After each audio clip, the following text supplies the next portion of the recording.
Can we talk about the term twin flames? And this is no shade on all the intuitives out there that are trying to understand this and put it into words and then try to deliver the message, because it is not the easiest thing to put together in words. It's very hard to find words to describe this dynamic. So I give you guys props. But can we just talk about the term twin flames and the narrative surrounding it? But I cannot attach myself to that. I can't resonate with it. I can't. It often feels more narcissistic than truthful. Like the runner chaser dynamic, I don't know what that is. And I'm telling you right now, like the twin flame dynamic has nothing to do with man-made concepts and three-dimensional narratives. So here's my take on it. I wrote it down because there's so much to unpack here. So I wrote it down and, let me know if this is something that you want to continue talking about. But I really wish that we could find a different term for it because... Or maybe recreate the narrative. Maybe that's what we need to do. I don't know. But hear me out. Hear me out. You see, this connection, it only feels difficult and uncomfortable because it demands integration, release, and it demands radical self-honesty. It literally forces you to see yourself clearly. It acts as a mirror, exposing what must be healed, released, and integrated so that you can rise beyond the pain and the illusion. It initiates self-awakening and pushes you into direct confrontation with your own soul. And that's what feels uncomfortable.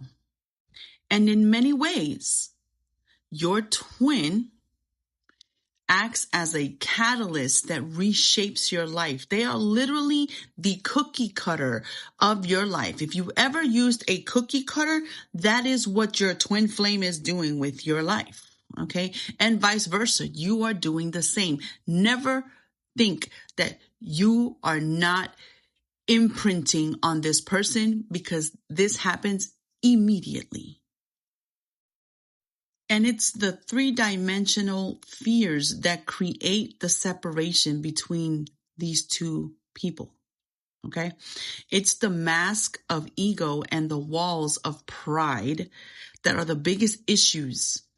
And at the same time, they create the greatest lessons, because ego and pride cannot be destroyed. They must be mastered through integration and transmutation.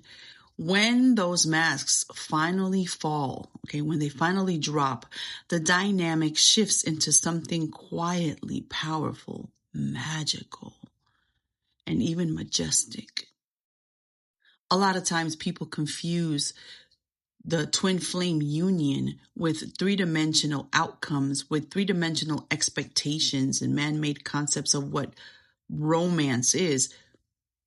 But this connection exists in spirit first. It isn't loud. It isn't demanding. It's very steady. It's very constant. It's a presence that you can feel. You can understand. You feel it even in silence. It nurtures. It comforts. It heals. It protects. It guides. Change the way you look at things, and the things that you look at will change. Because at the end of the day, it is you. It is you. And there's never been a true separation, because you are always one. You're always one. Now, I'm not saying that romance can't happen. Romance can happen if both parties choose it, but it's not the foundation of this dynamic. Now, I have experienced multiple physical unions with my counterpart, and each one has brought a different activation for both of us.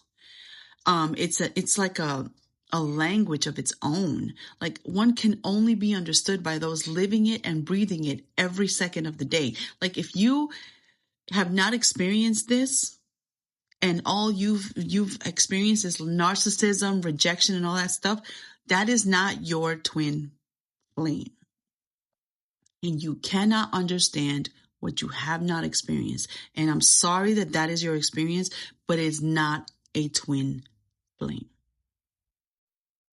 Now, I know that everyone's journey is different, but the frequency of love within this dynamic is unlike anything else. It is very unique and it is very powerful because the soul does not recognize three-dimensional narratives and man-made labels or concepts. The soul recognizes love as a frequency, as a vibration, as energy, and as a language. The alignment that happens, it happens within. Choosing yourself while still honoring the quiet, consistent presence of the other. It's beautiful. The magnetism that goes far beyond anything you think is even possible. Like the things that this dynamic activates, it's insane. Okay. You don't fall into love. You rise in love. You rise in love instead of falling into it. Okay. It's a different dynamic altogether. Every time you come into each other's lives, they energize you and vice versa. They wake you up. They make you feel alive. They make you feel whole. Like, I don't even know. They make you feel like home, like you're at home, right? You feel at ease and calm. I don't want to say whole because you're already whole. Like you figure that out during this journey, but it's a feeling of calm and ease, like your internal batteries being recharged at rapid speed, but it's so smooth and subtle. Like you feel it, but then it's like, oh, okay, like this is okay. You don't have to run, right? Because the activation is unavoidable and it is quiet. It's subtle, very present. I mean, I've noticed that when this happens, when we're in each other's presence and we're in the same room together, like I sleep better because my soul rests. You share this mental telepathy that is so strong. I mean, you can't help but feel each other. Your souls are always dancing. They're always touching. They're always very present, regardless of the distance or the circumstances. Like me and my twin, we may drift, we may lose touch or convince ourselves that it's over, but the thread never breaks. And what I've learned about this dynamic between me and him and all the cycles that we've gone through is like the wounds, they heal. The trust can be rebuilt. This frequency of love, it doesn't change. It weathers every storm and it exists to help you relearn what love truly is and unlearn what it is not. This dynamic, it doesn't end. It becomes part of your existence on this earth and beyond. No mistake, no silence, no distance can damage it beyond repair. It just can't happen because what is divinely created cannot be undone by human missteps. That's just impossible. The union is already there. It already exists. And what I've learned about my specific dynamic, one of the largest fears within my specific dynamic, it isn't loss. It is love itself. One of the biggest fears in this one is love itself. And as Jim Morrison once said, to reject love for fear of suffering is like rejecting life for fear of death. Let that sink in. And just so you know, your twin does show you vulnerability. You just have to pay attention. I love seeing my twin in his vulnerability. I love getting him there. I love seeing it happen. I love activating it. It's beautiful. It doesn't happen all the time, but it's beautiful when it does. And I'm in awe of it all the time. It's so beautiful to see. But anyway, I think we should change the terminology here. I think we should, but what do you guys think? What do you guys think? That's my take on the twin flame dynamic.